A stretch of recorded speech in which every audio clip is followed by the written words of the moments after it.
I've watched a few videos and discussions about styles of game mastering in the last few months.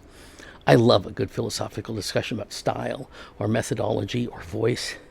These videos have been thought-provoking. Unfortunately, a couple of the discussions I've seen have contrasted two different styles of running a game in a manner which confuses the skills of being a referee or ringmaster with some styles of performing as a GM. And I have some thoughts on that. Welcome to Indeterminate Infinities, where we discuss multifarious aspects of the art of game mastering. My name is Gene. I'm a professional writer and information architect who has been accused of more than once of overanalyzing things. And I've been DMing for 49 years. As I said, I love a good philosophical debate. However, the subtitle of my channel is Fundamentals of Fantasy Game Mastering, and I want to focus on skills and principles that undergird the process of creating and running adventures and campaigns. So I've plucked this one misperception out of some of those discussions to focus on in this video. Note, I am not going to link to any of the videos which, in my opinion, have inappropriately conflated a couple of required fundamental tasks or skills with the idea of one's personal taste or preferences. I'm not looking to beef with anyone. One of the jobs of a game master, no matter what role-playing system you are using, is to act as what I'm calling for this discussion a referee, by which I mean the GM acts as an impartial arbiter of the rules.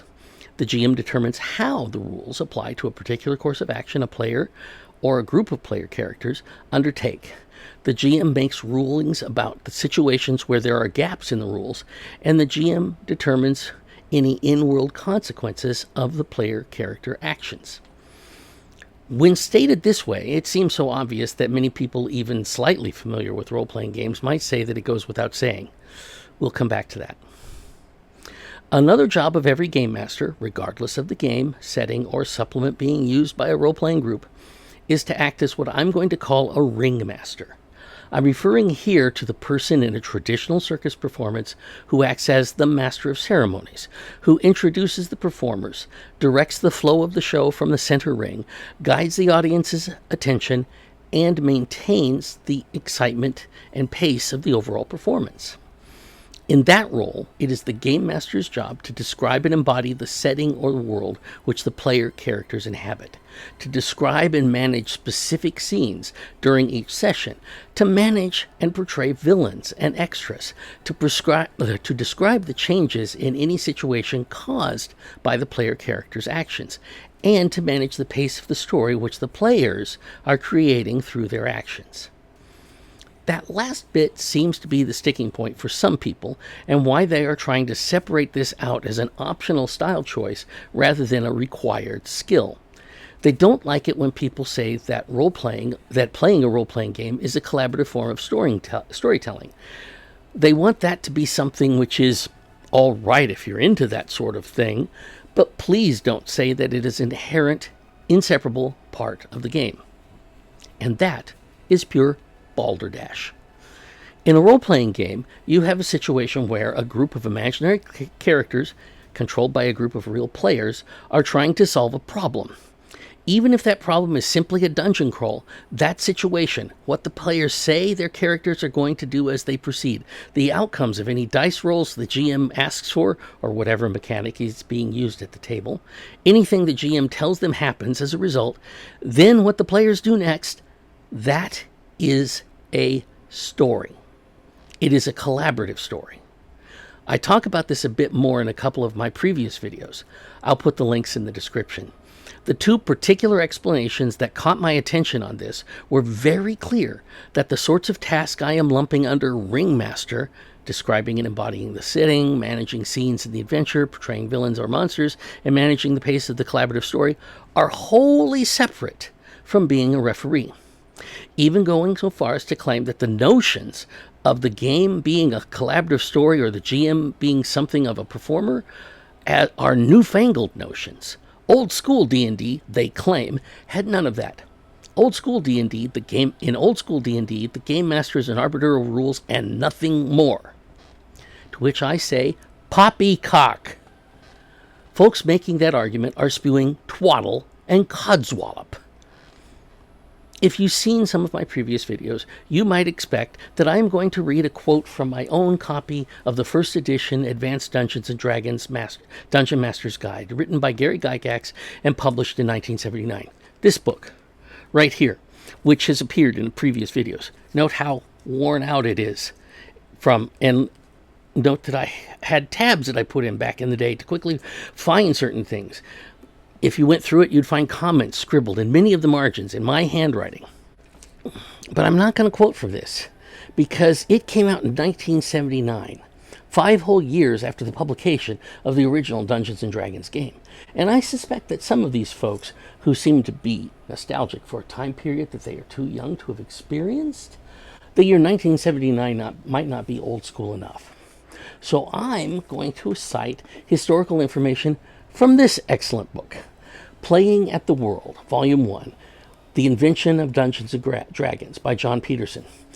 Pederson tackles the history of D&D in an academic way, with citations, a hefty section of endnotes, and a decent index. Pederson quotes many pieces, not infinitely many, but a lot, published in wargaming newsletters and fantasy fanzines showing that people who participated in playtests of this fantasy game, which Dave Arneson and Gary Gygax were developing from about 1969 through 1972 at game shops and conventions, loved the games once they had played a scenario or two, but the reviewers had a difficult time explaining how it was different than a regular war game. In March of 1973, Gygax wrote a letter to his collaborator, Arneson, in which he stressed that once they had the rules in a state fit to publish, the way to sell the game was with stories. This came to pass in 1974, once Dungeons & Dragons was published. They had to form their own company, Tactical Studies Rules, also known as TSR, to publish it, because 2 different publishers that had been involved with Gygax and Arneson's precursor games went out of business. The new company had very little money to spend on advertising. Gygax wrote short fantasy stories based on playtest sessions involving usually himself and his son Ernie, and usually with Bob Kurtz as the game master. These short stories didn't mention the game or any game mechanics.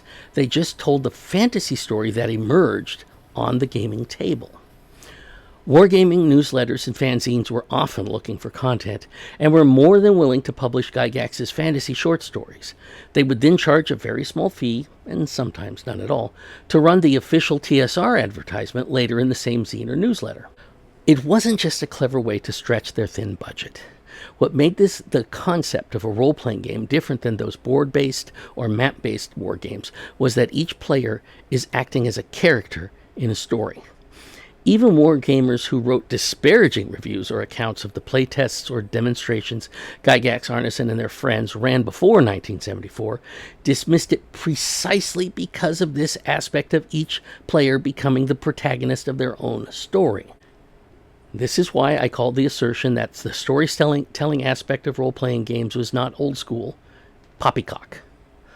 Now, as a matter of preference, you and your players may choose to de-emphasize storytelling and focus mostly on other aspects of the game. But the story is still there. And storytelling doesn't mean railroading, nor does it mean the GM managing story arcs for individual players, nor that GMs are obligated to read and incorporate elaborate character backstories. It just means that what the players do at the table is itself a story. To say that the GM can be a referee without also being a ringmaster or vice versa is a false dichotomy. A GM is both a referee and a ringmaster, and both is good. And that's where we'll leave it. Thanks for watching.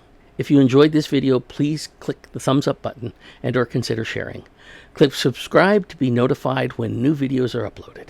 If you have any thoughts on this topic, leave them in the comments below. Until next time, keep dreaming